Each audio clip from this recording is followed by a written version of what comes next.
പോറ്റിയെ കയറ്റി എന്ന പാട്ട് പാടരുത് എന്നായിരുന്നു CPM-ന്റെ തിട്ടൂര്. ഇപ്പോൾ CPM-കാർ തന്നെ ആ പാട്ട് പാടിക്കൊണ്ട് നടക്കുകയാണ്. സ്വർണം കട്ടത് ആരപ്പ, കോൺഗ്രസ് ആണ് അയ്യപ്പ, സോണിയാണ് അയ്യപ്പ എന്ന് പറഞ്ഞുകൊണ്ട് CPM തന്നെ ആ പാട്ട് ഇപ്പോൾ പാടുകയാണ്. അതിൻ്റെ പുതിയ വെർഷൻ അവർ ഇറക്കി. എന്നിട്ട് പറയുകയാണ് സ്വർണം കട്ടത് കോൺഗ്രസും സോണിയയാണ് എന്ന് പറഞ്ഞിട്ട്.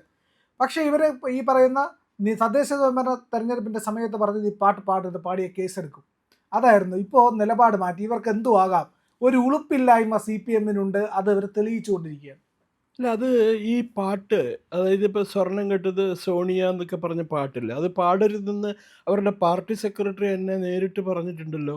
കാരണം സ്വർണം കെട്ടത് MA ബേബി, പ്രാക്കുളം കാസ്ട്രോ, അദ്ദേഹം പറഞ്ഞിരിക്കുന്നത് സോണിയാഗാന്ധിയുടെ പേര് ഇതുമായിട്ട് വലിച്ചഴിക്കരുത്. അത് പാർട്ടിയല്ല സാർ, അത് വേറൊരു സ്നേഹബന്ധം ഉണ്ട്, കുരിശുബന്ധം ഉണ്ടല്ലോ. അല്ല, എന്നാലും അയാൾ പറഞ്ഞല്ലോ, അവർ കുറ്റക്കാരിയല്ല എന്ന്. പിന്നെ അത് മാത്രമല്ല, സോണിയാഗാന്ധിക്ക് അതുമായിട്ട് ബന്ധമില്ല, സോണിയാഗാന്ധിയുടെ പേര് അതുമായിട്ട് ചേർത്ത് പറയരുത്, യാതൊരു കാരണവശാലും പറയരുതെന്ന് അയാൾ കഴിഞ്ഞ ദിവസം ഒരു ഇൻ്റർവ്യൂവിൽ പറഞ്ഞിട്ടുണ്ട്. അതിന് മുമ്പ് രാഹുൽ ഗാന്ധിക്കെതിരെ ഒരു പാർലമെൻറ്റിലെ അവകാശ ലംഘനത്തിന് കേസെടുത്ത് അയാളെ സഭയിൽ നിന്ന് പുറത്താക്കി സ്പീക്കർ. അയാളുടെ മെമ്പർഷിപ്പ് ക്യാൻസൽ ചെയ്തു, ഓർക്കണില്ലേ?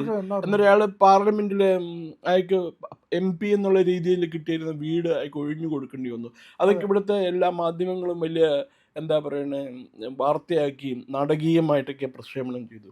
അന്നും ബേബി പറഞ്ഞു ഞങ്ങൾ രാഹുൽ ഗാന്ധിനെ പിന്തുണയ്ക്കുള്ളൂ, അദ്ദേഹത്തെ എന്താണ് പുറത്താക്കിയത് തെറ്റായ നടപടിയാണെന്നാണ് പറഞ്ഞത്. ഏതായാലും ബേബിയുടെ വാക്കുകൾ കേട്ടിട്ടാണെന്ന് തോന്നുന്നു സുപ്രീം കോടതി വീണ്ടും രാഹുൽ ഗാന്ധിയുടെ മെമ്പർഷിപ്പ് പുനഃസ്ഥാപിച്ചു കൊടുത്തു.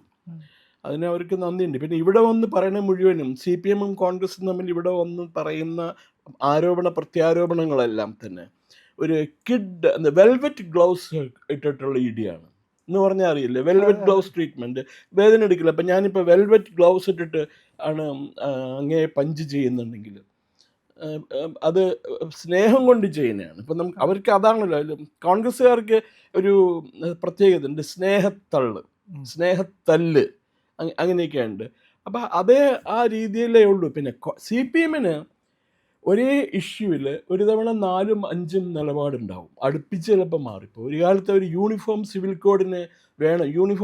കോഡ് വേണം എന്ന് പറഞ്ഞ് ഘോര സമരം നടത്തിയിരുന്നവരാണ് അവർ. അതേ ആൾക്കാർ യൂണിഫോം സിവിൽ കോഡ് നോ അത് RSS-ൻ്റെയും BJP-യുടെ അജണ്ടയാണെന്ന് ഇപ്പോൾ അവർക്ക് തോന്നിയിരിക്കണം. ഇപ്പോൾ അവർ യൂണിഫോം സിവിൽ കോഡിനെ എതിർക്കുകയാണ് ചെയ്യുന്നത്. അപ്പോൾ അങ്ങനെയുള്ള ഒരു രാഷ്ട്രീയ പാർട്ടിയിൽ നിന്നും ഇതിൽ കൂടുതലൊന്നും പ്രതീക്ഷിക്കാൻ പറ്റുന്നില്ല. എനിക്ക് CPM-നോടുള്ള ഒരു കാര്യം, എനിക്ക് കമ്മ്യൂണിസ്റ്റുകാരെ മാർക്സിസ്റ്റുകാരെ ഇഷ്ടമല്ല, പക്ഷെ ഒരു കാര്യമുണ്ട്, നമുക്ക് ചിരിക്കാൻ എന്തെങ്കിലും വക കിട്ടണമെങ്കിൽ ഈ CPM-ൽ നിന്നാണ് ഏറ്റവും കൂടുതൽ കിട്ടുക. ഈ പറഞ്ഞ പോലെ താത്വിക ആചാര്യന്മാർ, ബേബിയെ പോലെ, P. രാജീവനെ പോലെ, സ്വരാജിനെ പോലെ, ചിന്താ ജെറോമിനെ പോലെയുള്ള താത്വിക ആചാര്യന്മാരുള്ളൊരു പാർട്ടി CPM-ആണ്. പിന്നെ കോൺഗ്രസ്സുകാർക്ക് പിന്നെ വിവരമില്ലാന്ന് വയ്ക്കാൻ പോട്ടെ. അവർ എന്തെങ്കിലും പറയുമ്പോൾ ഇപ്പോൾ പണ്ട് രാമസ്വാമി നായ്ക്കർ തമിഴ്നാട്ടിൽ രാമസ്വാമി നായ്ക്കരും രാജഗോപാലാചാര്യം തമ്മിലുള്ള വഴക്കറിയില്ല, രണ്ടുപേരും വലിയ ഫ്രണ്ട്സാണ്. രാജഗോപാലാചാരി കോൺഗ്രസ്സിലെ നേതാവായി. അപ്പോൾ രാമസ്വാമി നായ്ക്കർ ചോദിച്ചു, നിങ്ങൾ വലിയ നേതാവായില്ലേ, എനിക്കും നേതാവാവണം, എന്താ ചെയ്യേണ്ടതെന്ന് ചോദിച്ചു. ഞാനും കോൺഗ്രസ്സിൽ വരട്ടെ. നീ വരണ്ട കോൺഗ്രസ്സിൽ, നീ വേറെ ഏതെങ്കിലും പാർട്ടി രൂപീകരിച്ചു. അപ്പം ഞാൻ എന്താ ചെയ്യണേ? ഞാൻ എന്തെങ്കിലും പറയണമെങ്കിൽ നേരെ അതിന് എതിര് പറയണം, ദാറ്റ്സ് ഓൾ. ദൈവം ഉണ്ടെന്ന് ഞാൻ പറയണം, രാമസ്വാമി നായ്ക്കരോട് പറയണം, നീ പറയണം ദൈവം ഇല്ല എന്ന് പറയണം. ഇങ്ങനെ രാഹുകാലം ഗുളികാലമൊക്കെ ഉണ്ടെന്ന് ഞാൻ പറയണം, അതൊന്നും ഇല്ല, അതൊക്കെ തെറ്റാം എന്ന് പറയണം. ഇത്രയും പറഞ്ഞാൽ മതി, നീ നേതാവായി എന്ന് പറഞ്ഞു. രാമസ്വാമി നായ്ക്കർക്ക് ആളെ കിട്ടി, ഇഷ്ടം പോലെ DMK-കാരെ കിട്ടി. അപ്പോൾ അത്രയേ ഉള്ളൂ കോൺഗ്രസും CPM-ഉം തമ്മിലുള്ള വ്യത്യാസമേ. പിന്നെ അവർ ഈ എന്താ രാഷ്ട്രീയമായിട്ട് പറഞ്ഞാൽ അവർ രണ്ടുപേരും ഇരുകൂട്ടരും ഒന്നാ. കേരളത്തിന് വെളിയിലല്ലേ പ്രശ്നമുള്ളൂ. അപ്പോൾ ഇവിടെ ഇപ്പോൾ അവർ ഒരുമിച്ച് അങ്ങനെ സ്വർണം കെട്ടത് സോണിയ അല്ലെങ്കിൽ മറ്റേ പോറ്റിയാണ് സ്വർണ്ണം എന്ന് പാടിയും നമ്മുടെ വാളയാർ പോസ്റ്റ് കഴിഞ്ഞാൽ എല്ലാം BJP നരേന്ദ്രമോദി എന്ന് പറയും. നൈജീരിയയിൽ ഭൂകമ്പം ഉണ്ടായി, ഉത്തരവാദി നരേന്ദ്രമോദി. ഇറാൻ അമേരിക്ക യുദ്ധം ഉണ്ടായി, ഉത്തരവാദി നരേന്ദ്രമോദി. ഇറാനിൽ ബോംബിട്ടു, ഉത്തരവാദി നരേന്ദ്രമോദി.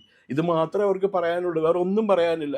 അവർക്ക് അന്ധമായ എന്താ മോദി വിരോധം, അതിനപ്പുറത്ത് വേറൊന്നുമില്ല. മോദി കൊണ്ടുവരുന്ന പദ്ധതികളെ എതിർക്കാനോ അല്ലെങ്കിൽ അതിൻ്റെ നല്ല വംശങ്ങൾ, നല്ല കാര്യങ്ങൾ സ്വാംശീകരിക്കാനോ അവർക്ക് കഴിഞ്ഞിട്ടുണ്ടോ ഇന്നേ വരെ?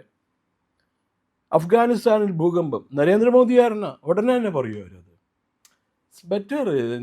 ഒരു ഇത്രയും എന്താ പറയണ ചിന്താശക്തിയില്ലാത്ത ഒരു രാഷ്ട്രീയ പാർട്ടി അവർ എന്ത് പ്രത്യയശാസ്ത്രത്തിനാണോ നിലനിൽക്കുന്നത് അത് ഔട്ട്ഡേറ്റഡ് ആയി കഴിഞ്ഞു.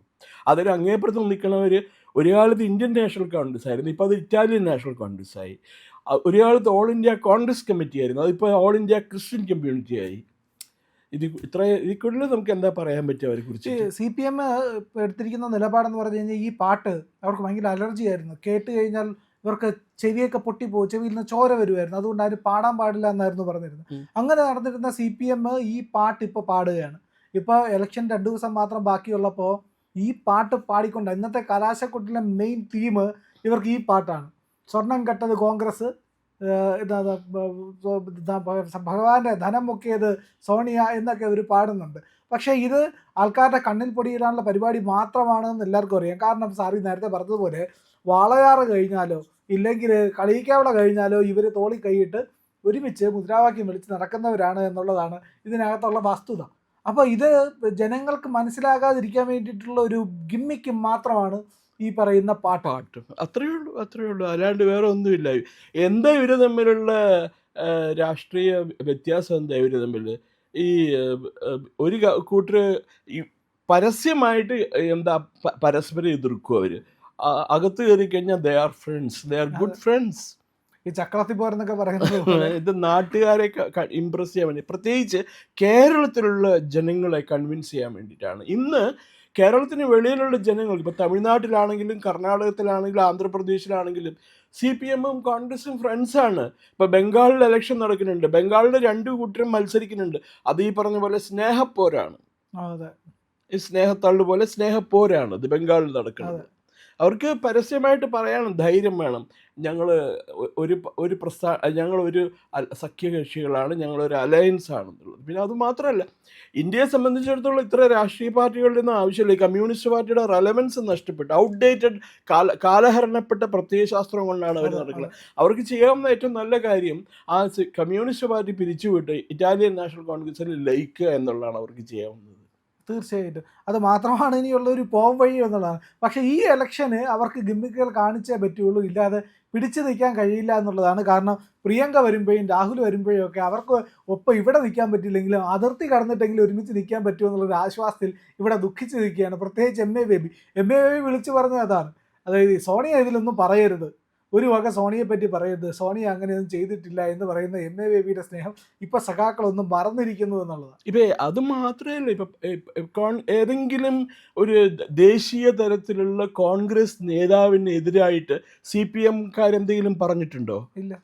ഏതെങ്കിലും ദേശീയ തലത്തിൽ അറിയപ്പെടുന്ന വ്യക്തിയാണെന്ന് സ്വയം ധരിക്കുന്ന CPM-കാരെ കുറിച്ചിട്ട് കോൺഗ്രസ്സുകാരും പറയാറില്ലല്ലോ. ഇവിടെ വരുമ്പോൾ പറയും, അവർ പറയുന്ന നരേന്ദ്രമോദിയുടെ കേരള വേർഷനാണ് പിണറായി വിജയൻ എന്നാണ് അവർ പറയുന്നത്. അത് സത്യം പറഞ്ഞാൽ നരേന്ദ്രമോദിനെ അപമാനിക്കേണ്ടതിന് തുല്യമാണ്. പിണറായിയെ പോലെ ഒരാളെ നരേന്ദ്രമോദിയായിട്ട് കമ്പയർ ചെയ്യാന്ന് പറഞ്ഞാൽ അതിനപ്പുറം മോശത്തരം വേറെ എന്താ ഉള്ളത്? മുണ്ടെടുത്ത നരേന്ദ്രമോദി എന്നാണ് പിണറായി വിജയനെ വിശേഷിപ്പിക്കുന്നത്. മോദി പലപ്പോഴും കേരളത്തിൽ വരുമ്പോൾ മുണ്ടെടുത്തിട്ടാണ് വരുന്നത്.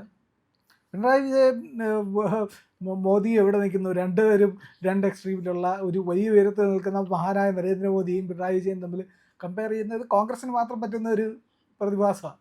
എന്തുണ്ടെങ്കിലും നരേന്ദ്രമോദിയെ ആരാണ് കൂടുതൽ എതിർക്കുന്നത്? അവരാണ് കൂടുതൽ സെക്യുലർ, കൂടുതൽ മതേതരൻ, അല്ലെങ്കിൽ കൂടുതൽ ലിബറൽ എന്നാണ് ഇവരുടെ തെറ്റിദ്ധാരണ.